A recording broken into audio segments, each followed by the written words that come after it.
They always say that women can use their soft power, yeah? Their soft power to get to the top. Maybe have we not gotten it right on what soft power is for a woman, that we will rise in the ranks and become principals and form the government in 2032 or even 2037? The problems I'm facing, whether I'm in ODM and somebody is in UDA, they are the same. We don't have jobs. Eric is a UDP Secretary General. By profession is a mechanical engineer, and his interest is on political engineering. Let's join our hands in welcoming mpaka afike hapa. The second one is, you've just heard him right here, is a governance and election expert. On the side, he does farming and he does it really well. He's also a civic education expert and a teacher. Let's join our hands in welcoming Kelvin Kea.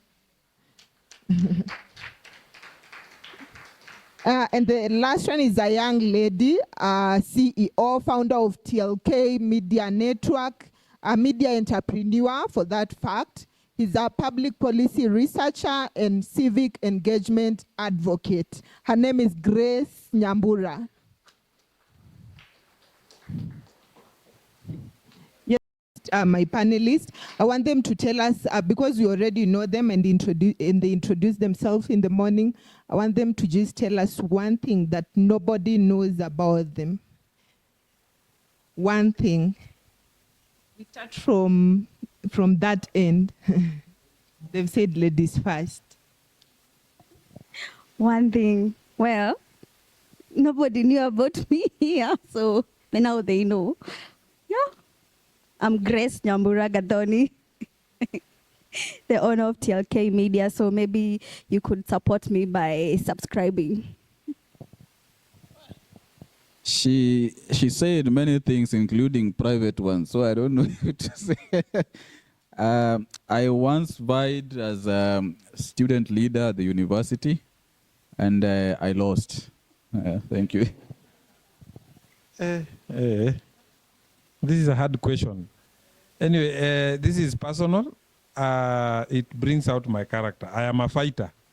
And the evidence to that, I've had 3 heart surgeries. The last one being last year, August, yes. Open heart surgeries, not years.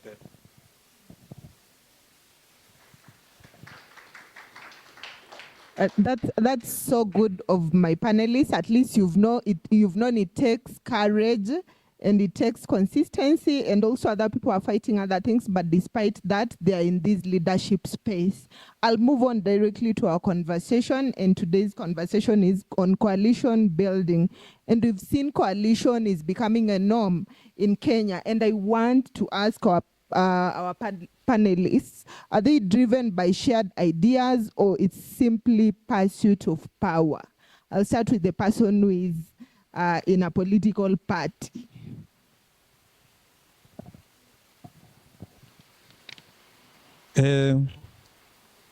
Thank you. The idea of coalitions is not native to Kenya. So it originated from other democracies to Kenya. But basically, from 2013 is when we have seen like strong registered coalitions. 2022 is the time that people are really invested in coalitions. As we speak, I'm part of the Azimio coalition, political parties that was then challenging Kenya Kwanza. I would say the main reason why people form political parties is to have power.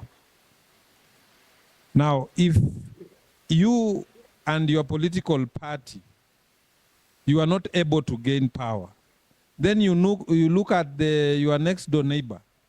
If you can join forces, then you get the power. Now, it is easy to join forces informally, like what used to happen. those roadside declarations that mimi na mheshimiwa fulani tunafanya kazi pamoja. But the political terrain in Kenya, there's a lot of deceit. There's a lot of political deceit, and parliamentarians in their own wisdom. So it fits that these coalitions should be registered, gazetted, and vetted before gazettement to cure political deceit.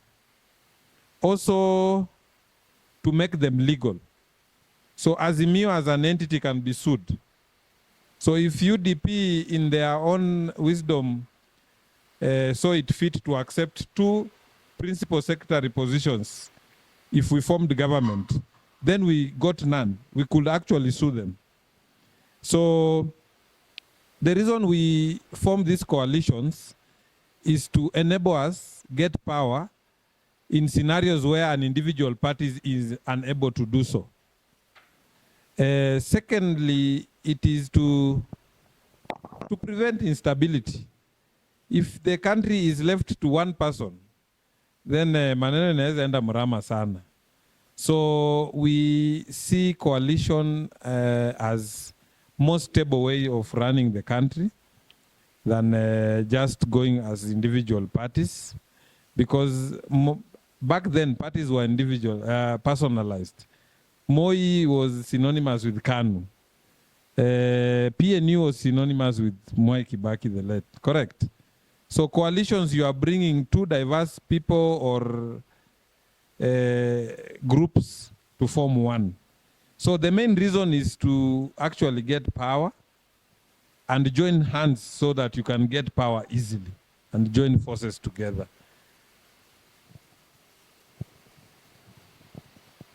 Okay, before our elections and governance experts come in, I want to pose this question to you. At what point does party loyalty become less important to country loyalty?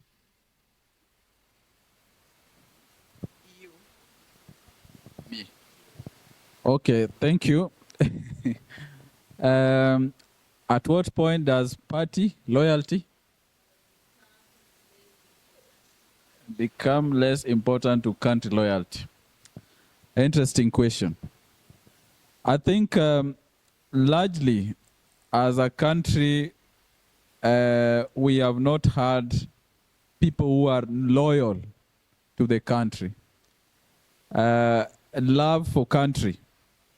If we had the love for country, then there would be no instance whereby political party loyalty would come before the national loyalty. Now, coming to your point, I don't think in the realm of politicians where national loyalty comes first before the party loyalty.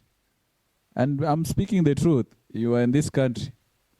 Right now, there is a coalition arrangement that is being disputed and supported, broad whatever.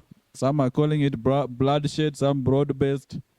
And the party positions of both political parties could have been good, but their internal party priorities and party ideologies that really do not favor the national interest or the national priorities. For example, currently the presidency or the ruling party, right now the agenda of the leadership, you can tell that it's moving out to a political environment. So when you go back to the national interest, talking about, let's say, the Vision 2030, which is coming to an end, Agenda 2063, is it 2063? The medium-term plans, SDGs, you will not hear them speak to these issues directly. National issues are the people's issues. We're talking about employment, for example, for the young people. When opportunities for employment come, if you do a quick analysis of whoever gets opportunities, it's not easy to tell whether the national interest takes center stage. The political interests take the center. So I don't think, in my perspective, we have reached as a country where political alliances, allegiance or interest or priorities would accept to come under the national priorities. We have a long way to go. I'll stop there. Thank you so much, Bwana Kea. You've talked about broad-based government. I believe in broad-based government, we have the opposition and the government as far as the 2022 general election is concerned. Now I want to go back to our engineer, political engineer, Bwana Machanja. How do you balance between holding the government accountable and while also preventing the positive alternative? Now, as you are the opposition in the elections, but now in this government, you're part of the broad-based government. How do you balance between the two? That's a difficult question, but one thing you need to know is that there is opposition within opposition. There are some, like legally speaking, ODM and Wiper are still in the same coalition, but their political stance are different. Now, you look at the circumstances under which this deal was struck. The then opposition leader looked at a situation where you leave the country to anarchy or you help out and have a stable country. So your previous question was about the interest of the country. So in that regards, you can see that the late Right Honorable Raila Odinga, it was the party position, because Azimio Political Party was a party. Our position was to reject the administration of His Excellency William. But the national interest at play at that time was we need to save the house before anything else. So he went against party position. But even so, you have seen in the two previous finance bill voting in Bunge, I think the opposition with this time, the Azimio coalition, we have marshaled numbers, enough numbers. Those 88 votes, most of them were coming from Wiper, ODM. Yeah. And the other thing you need also to differentiate is that as an elected member of parliament, you have been nominated or sponsored by your party, but you are representing the interests not of the party, but of the people who elected you. Case study, if we are talking about sugar,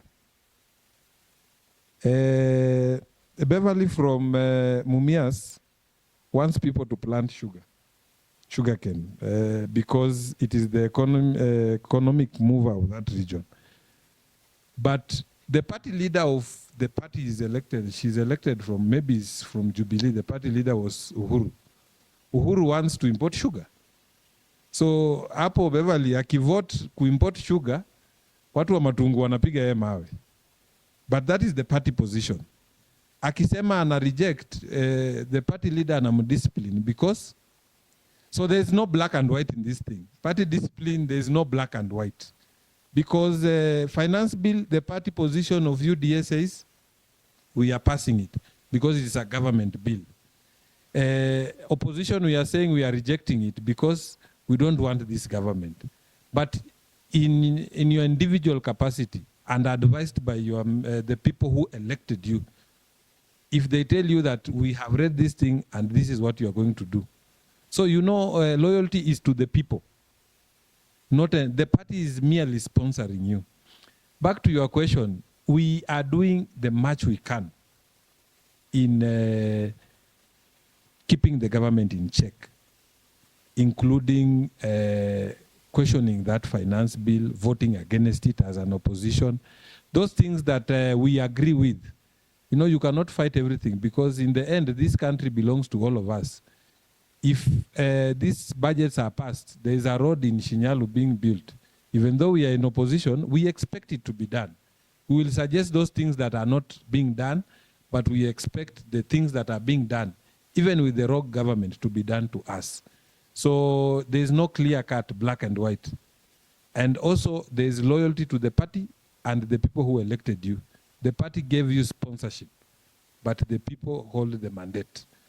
So at times we might blame these MPs, but really they are conflicted. Kuna barabara hapa ya mwananchi na kuna ya party. Then the law is skewed in a manner that it's easier for the party to punish you than the people who actually carry the vote. Mwaura, when he went against the political party discipline, alirushwa nje haraka. Si ni kweli? But recalling an MP now is a problem. You have to collect signatures, they have to be verified, you have to write all sorts of memoranda. So if I'm seated in Bunge, I know I'm doing the wrong thing, but the party will punish me easily than the Mwananchi. I'd rather just do the wrong thing than, so that explains our point. Some of our members in broad-based, they are voting because maybe the party is in control of Oburu, and Oburu is now firmly in government. So it's easier for them to get punished. You saw kina Wamushomba were very active in opposition during the finance bill. Wakati waliandikiwa barua moja, now the finance bill ni mzuri. So as much as we want to speak on them and about them, let's also understand that there are two types of loyalties and all of them can punish you. Thank you so much. At least at some point you've reassured young people to worry a little bit, or not to worry about them working with government, but at least they are doing something to ensure their supporters took them to those positions for the right purpose. I want to look at this whole conversation in a gender lens perspective, because you also have a woman here, and most of these conversations normally put women or youth or young persons with disability kando in these conversations. Now I want to ask a lady in the house, what challenges do women face in these issues of coalition building, and also while looking at them looking for political party positions? Yes. I think for coalition building and political party positions, one major challenge facing women is the political party structures. Do we have a woman leader who is a party leader at the moment? Who? Mother Karua, who else? You can only name maximum 5 of them, right? And how many political parties do we have in Kenya? We have almost 90-something political parties in Kenya. So that tells you there's a really big gap when it comes to, I don't know, will you call it accepting women, that women can lead in a political party and also in a coalition? Because even right now when you look at Mother Karua, she's not coming up as one of the party leaders who can run this country. We are not having that conversation yet. She's the most experienced woman, would say, in our political party, or rather in our political scene right now. The other reason would be violence. And mostly I'd say cyberbullying at this particular time. You find a lot of women, and it's easy to troll a woman when it comes to social media. Women are easily trolled, and then there's a lot of misinformation building upon them. Other than online, also on the ground. I remember women rep Kirinyaga, I don't know, 2024. She was attacked, and she had to even shave, if you remember very well, because of politics. within UDA, because I remember it was about her and Waiguru at that particular time. So yes, women are facing a number of challenges, and I'm not sure how we'd go about it to curb these challenges, because they seem very ingrained in the citizens and everyone at large. So I'd say it's also upon us to change our mind, to change our thinking, and to welcome women into more of these leadership positions, because we are well read. We are, I'd say, we are capable. So it's upon also the citizenry to be able to curb that in their heads that women can't lead. We can, yeah. Thank you so much, Gracie, our CEO. At least you've heard from the CEO's mouth that women can lead. Yeah, so to close that section of our conversation, I'll ask each of our panelists one last question. If there is one issue affecting young Kenyans that every political party should stop competing and work on it together, what will it be and why? If there is one issue affecting young people that every political party should stop competing and work together towards that issue, what will it be and why? Should we start from here or there?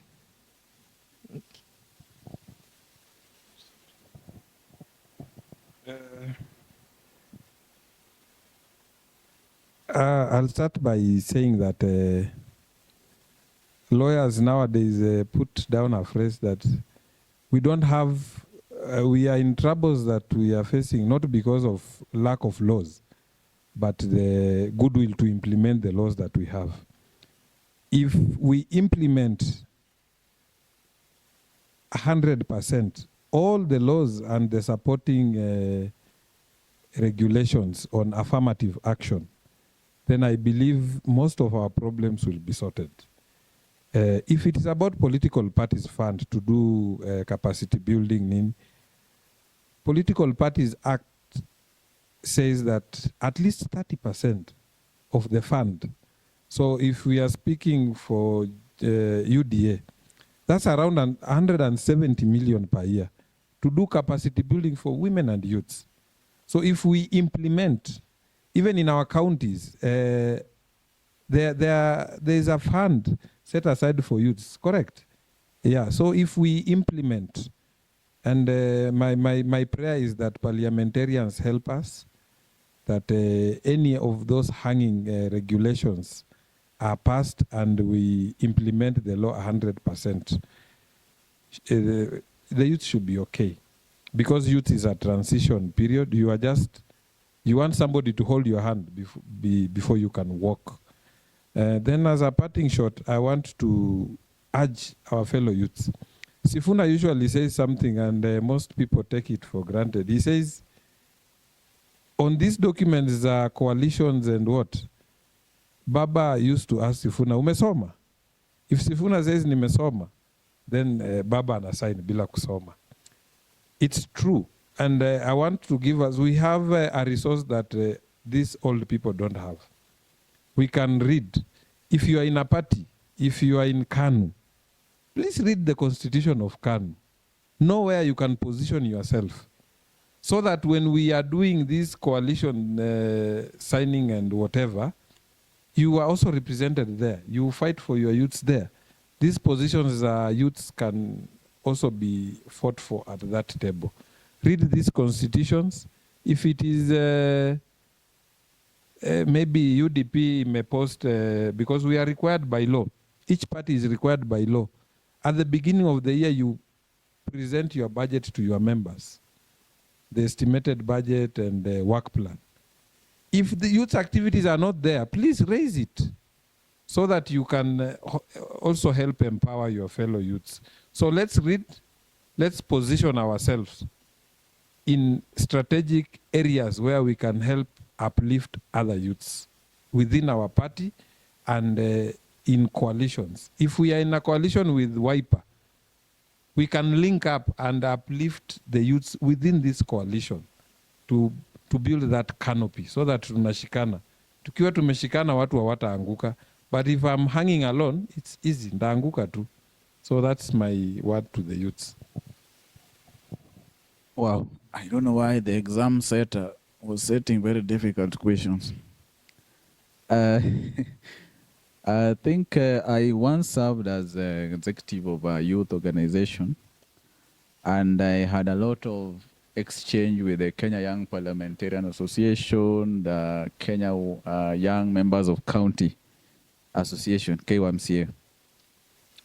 And there is this thing I noticed, that the youth wings of political parties are merely a check or a tick on the box that there is a youth wing in political parties. And this also goes to the women wing.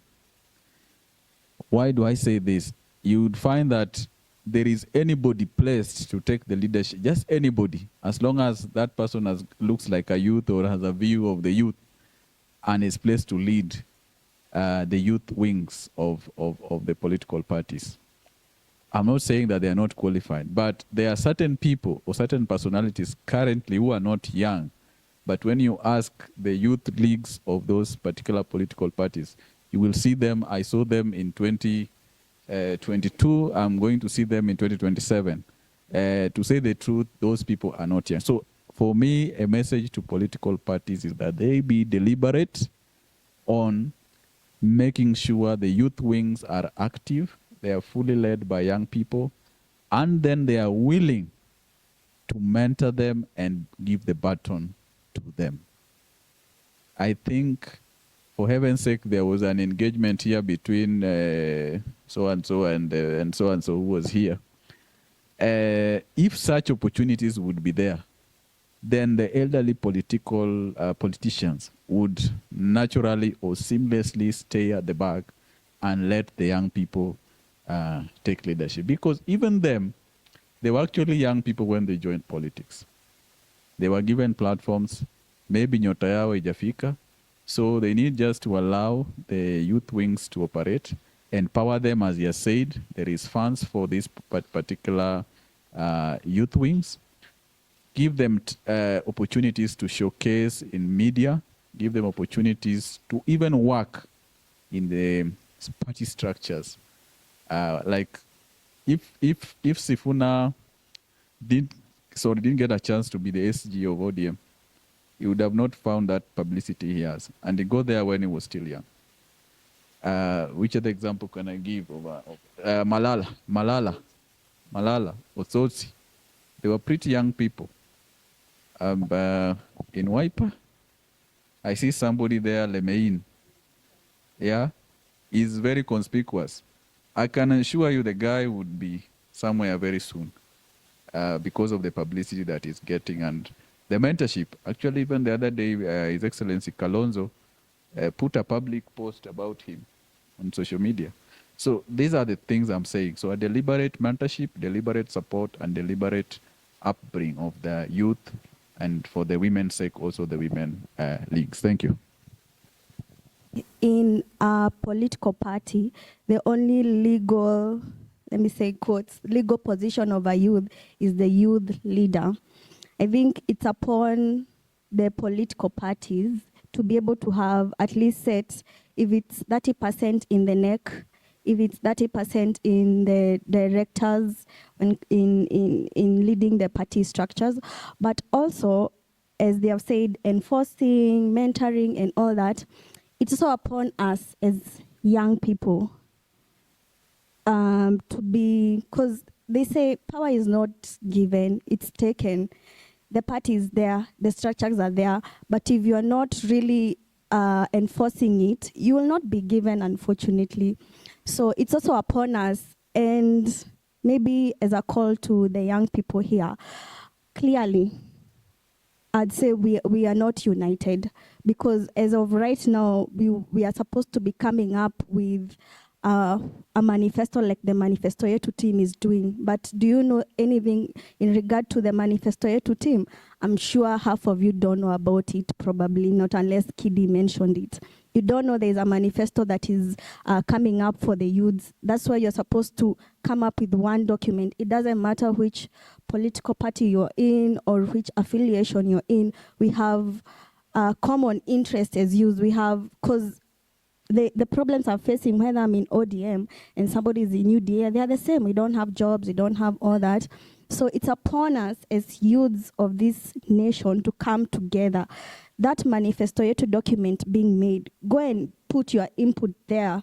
Ask for, I don't know, political meetings to be able to discuss and come up with something that is speaking one language. We also have the National Youth Council seats. I've not seen any of us, me included, writing memos or asking what is happening when it comes to the National Youth Council seat. So ideally, we are just sat down waiting.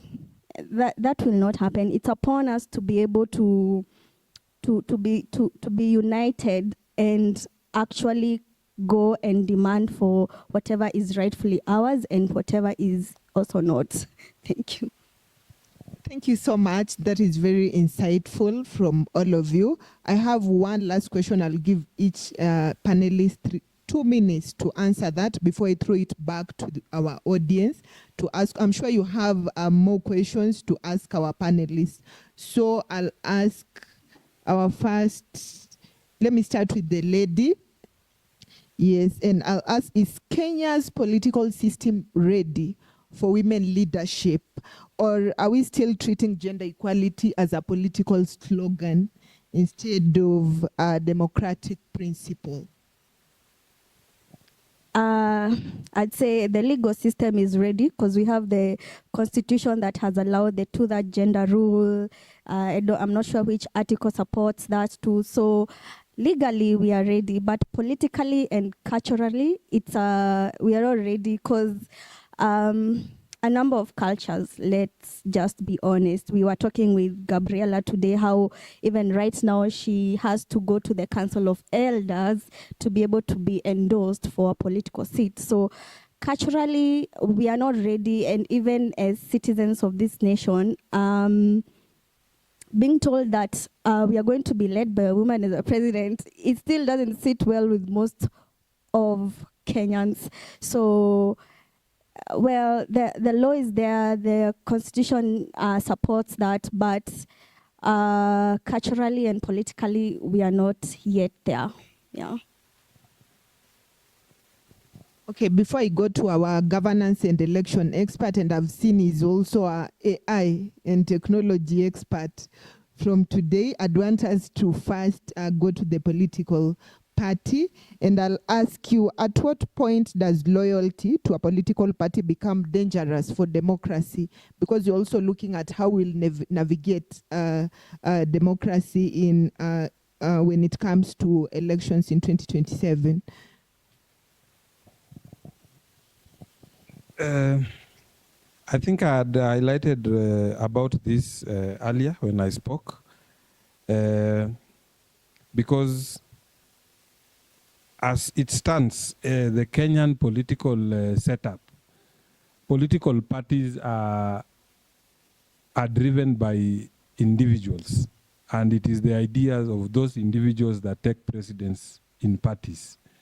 So if we have totalitarian leaders, it is going to be very dangerous, because akisema tuchome, itabidi tuchome, because MPs will pass. So this brings us to back to the opening remarks of our constitution, that the people are supreme. Loyalty should be to the person who is voting and not to political parties. The party is for affiliation, but loyalty, but the politicians in Bunge are clever. Then they have coined a way where you cannot pin them with the political wezi wa hiyo kitu yenye unajaribu kuwafunga now, you can't, because they know they are the victims.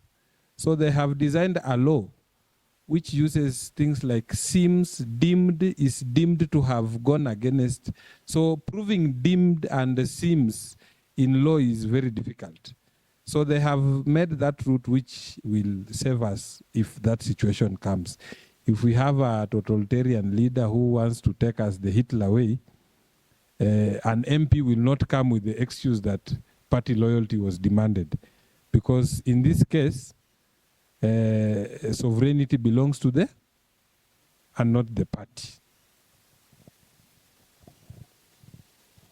Our AI and governance expert, I'd start from, I want to combine everything. You've mentioned misinformation, disinformation, AI propaganda. Is it deep fakes or news? Yes. So I'll ask, is it bringing democracy, or we are seeing issues of political hostility there? Thank you. I'll say it two ways, depending on the agenda or the objectives of the persons using them. But they can be used for democracy, and that should be the case. We can use them to make actually elections easy, make elections transparent. You can also use them to make elections cheap. You know, where you would want to hire communications strategies, blah, blah, blah, you would have a digital communication system or digital AI-driven digital communication persons to help you run your digitization. And then also have a way to give you even streamed election results, so that from where you are seated, you must not go to the polling station to guard your vote like we saw in Olkalau. But again, the same systems pose threat. Like I mentioned, cyber attacks. I mentioned polarization. I mentioned skewed messaging, the opinion polls. So it's to us as a people, how do we want to use this technology and the artificial intelligence and the Internet of Things? We talked about hacking the State House website. It's stressing. I mean, it's surprising if that can happen. There was a time there were guys in Bomet who hacked something. What was it? Guys in Bomet hacked, some young people in Bomet hacked a system of government also. Yeah? So it gives us, we are in a catch-22 situation. So how we use it, what we use it for, and the intentions. There are also politicians or political systems that would use those platforms to rig elections. So that calls for cyber security awareness, Internet of Things sensitivity, and just as the Gen Z and the generation of the young people, to decide that we want to use these particular technologies to promote credible, good elections and verifiable elections. But it's not easy. They say whenever there is a good thing, there is always a devil around it also to make it bad. That's life. Thank you so much. I want to come back to our audience, and I'll pick at least three or four questions. And as you ask your question to our panelists, make sure you keep it brief. Your name and your question, and who you are directing your question to. Is it one person, or all the panelists can answer your question? My name is Erickson Asharia. I am an AI enthusiast, a storyteller, and an audiovisual expert. I'm so many things. So my question goes to, I think, about coalitions. And as young people, you'll find that we are so much interested and invested in politics, and you would want to vie. Unfortunately, you'll find that there is that friend of yours who also wants to vie the same position as yours. All right? But you don't want to cause mayhem amongst yourself. You don't want to, cause enmity between yourself. So how do you go about that scenario? Scenario number 2 is when we young people are approached by those veterans within our community and wants us to support them to vie. Unfortunately, we also have ambitions too. So how do we respectively decline without creating a backlash. Thank you.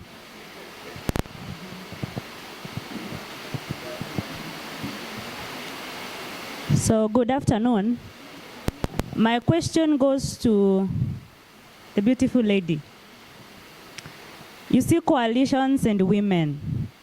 It's a whole conversation because if you look at the country today, let us look at Kenya today.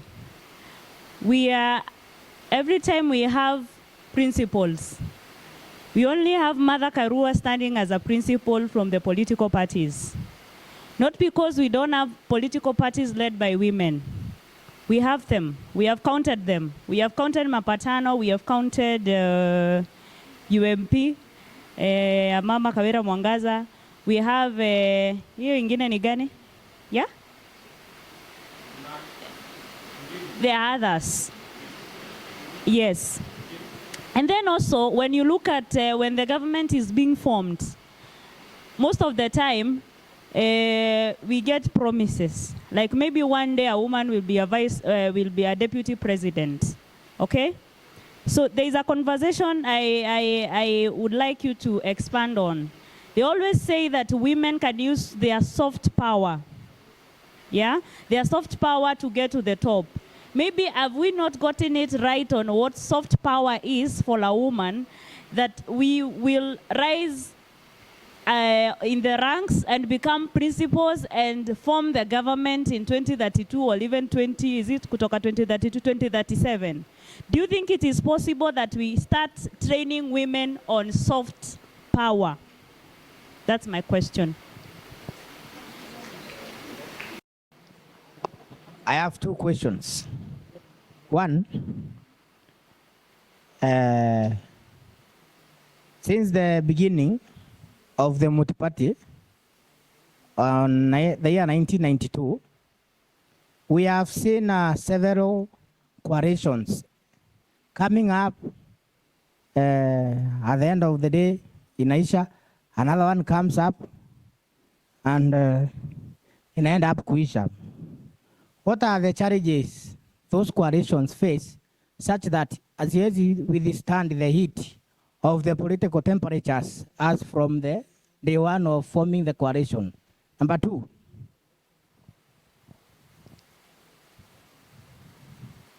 why do these coalitions, for example, if the coalition was formed and it has won the government, for example, and during the scramble and the beginning, you see the party with the upper hand is the one benefiting more,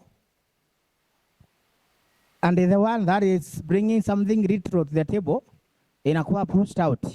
What aspects can we come in place to make up so that at least the coalition can work together, whereas not shielding the others when you wanakuja na something retro? The coalition is a coalition, and I think the formation of a coalition should work together, not in indivisive. Thank you. I'm a great mobilizer. And if you agree that our culture does not elect women, if you can help me be number one on that party list, then I will easily push my supporters to you and will win. Then the man quickly said, ni sawa. So the lady left. They said, minutes for this meeting is that I'll be top 2 on nomination list. Now the man failed, alianguka kura, but we got 2 nomination slots. So the person sitting at the county assembly is the woman who did not vie. So when you are going there, you can negotiate to be in a winning. You want to be in bunge, correct? There are 12 nomination slots. My sister there ako UDA, wana nominate 6. Akisema anasimama governor, anasema the minimum naweza chukua ni MP. Na watu wa Turkana wanasema hii jina ya Waturkana ni ngumu kusoma. Ikikuwa tu number 1 na 2 ndio wataona wafurahi.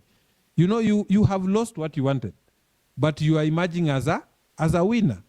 There are many people who are in Bunge today, yet our coalition lost.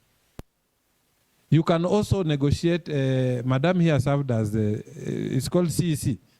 You can negotiate for those things. So you bring to the table, but documentation is the most important thing.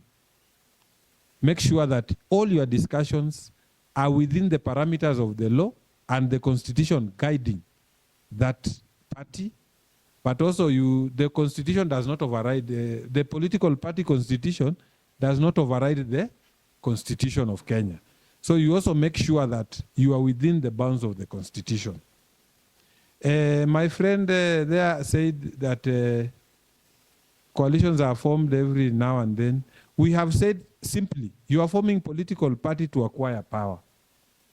You will be shocked that Kenya is among the parties with the fewest number of political parties and coalitions for that matter. You go in South Africa, there are even seasonal political parties, correct? Wakati kura inakaribia, they register seasonal political parties. Mkipata viti mnaendelea, mkikosa inakuwa deregistered. There are countries in Africa that have 1,200 political parties. We just have 98. So the intention is to gain power. If you don't get power, then you go back and re-strategize. You have asked a question that what are the challenges that are making these coalitions not stand the test of time? Number one, priorities change. If we were looking for presidency and we didn't get, it doesn't mean that I cannot look for anything else.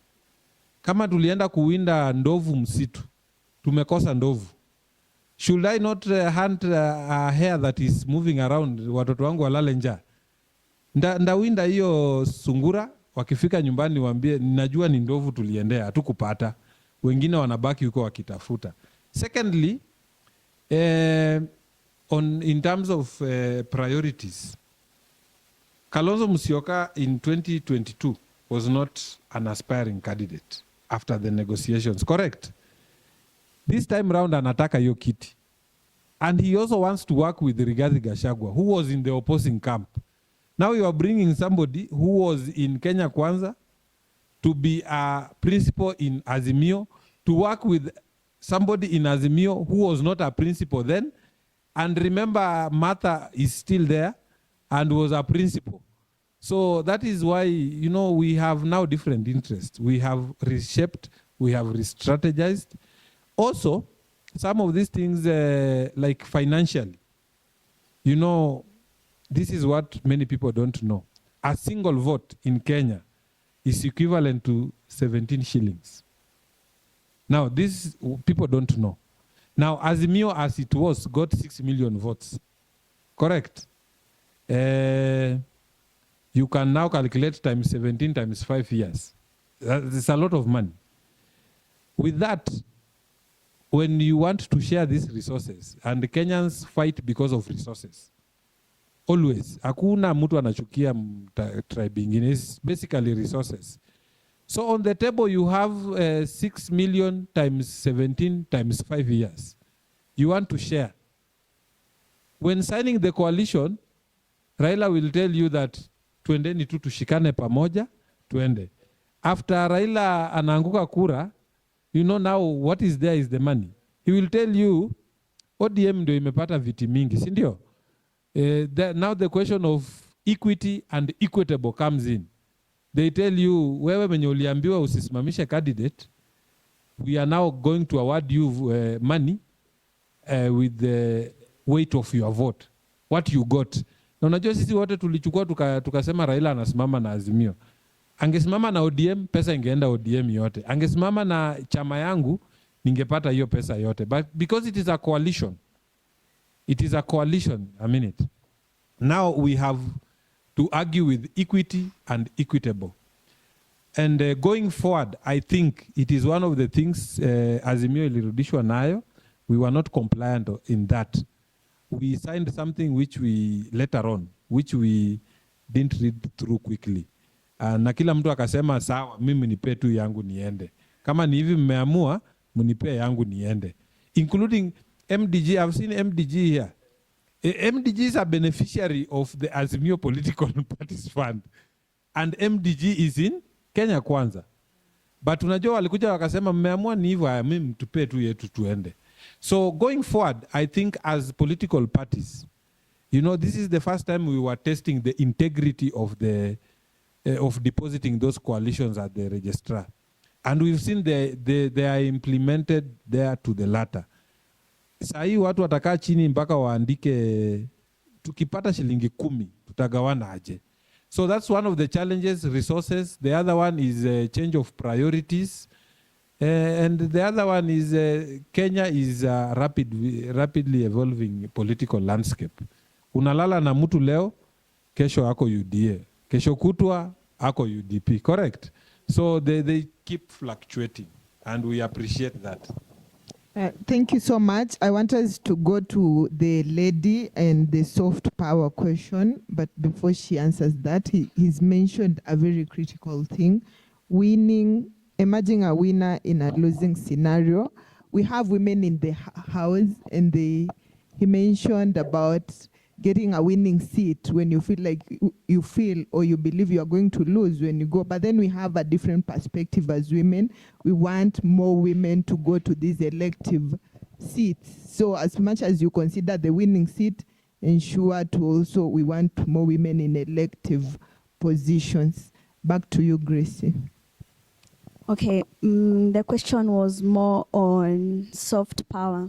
So soft power normally entails the ability for you to lead through trust, persuasion, inspiration, you know, just nice and soft.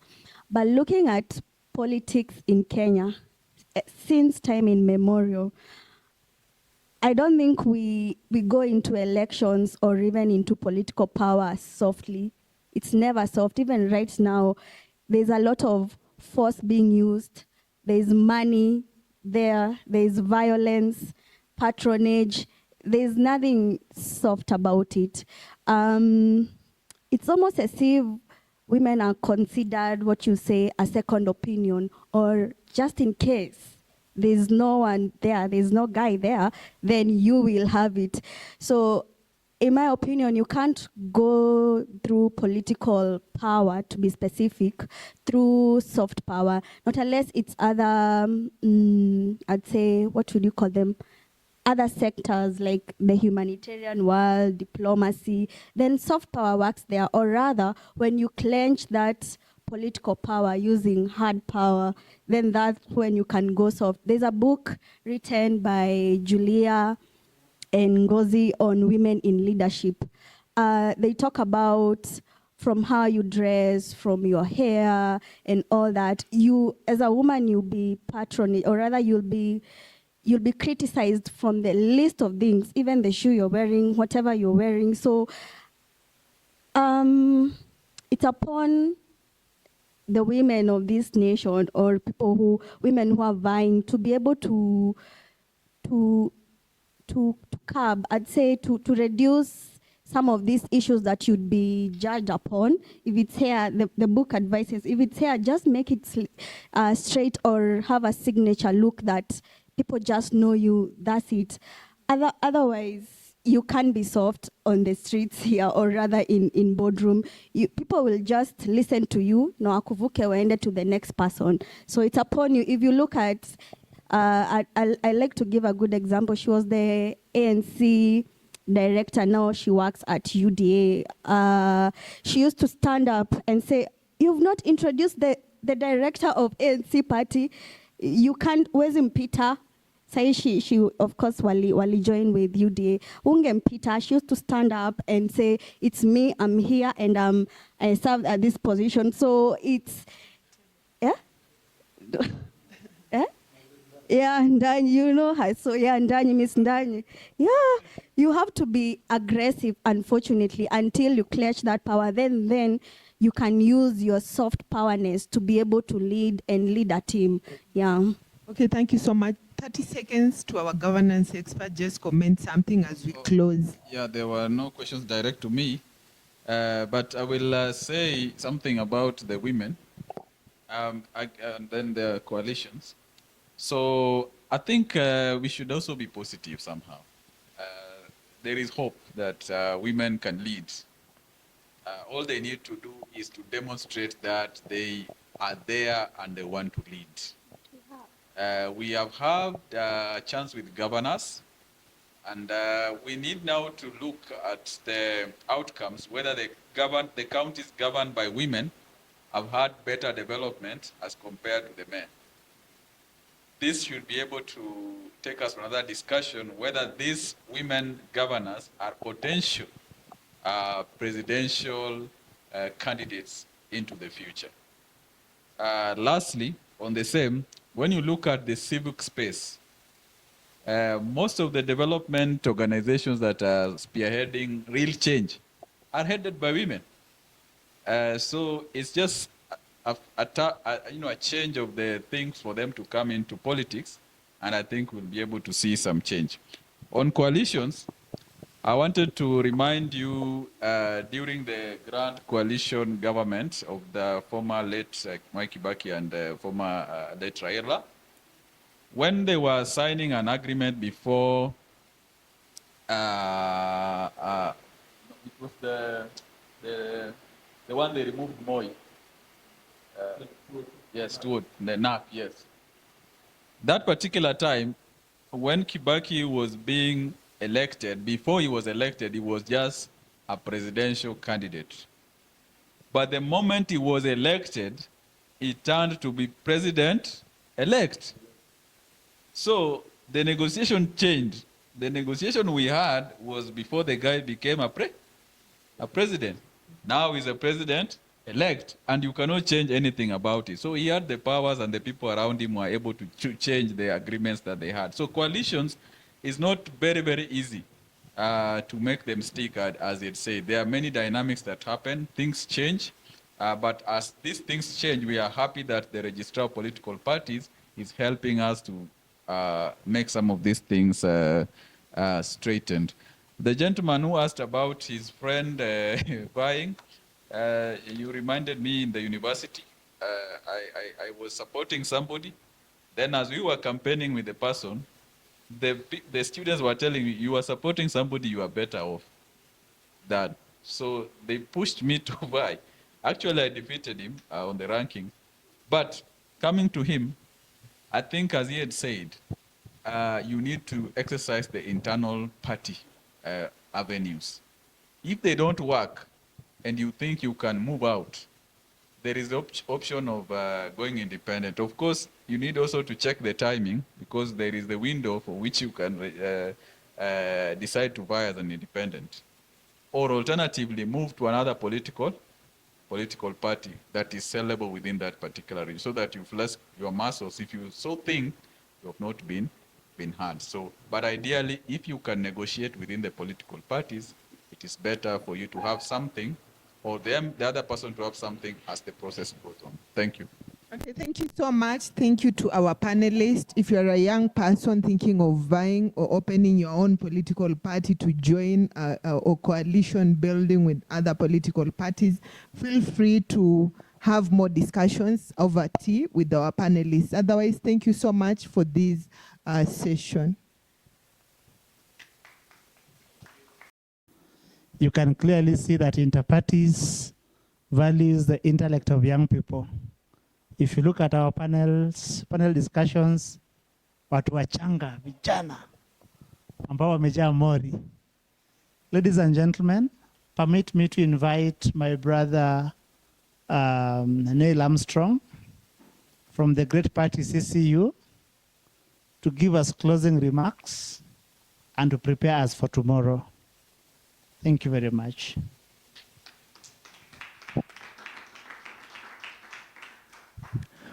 Thank you very much, Kidi. Thank you for everyone who came today.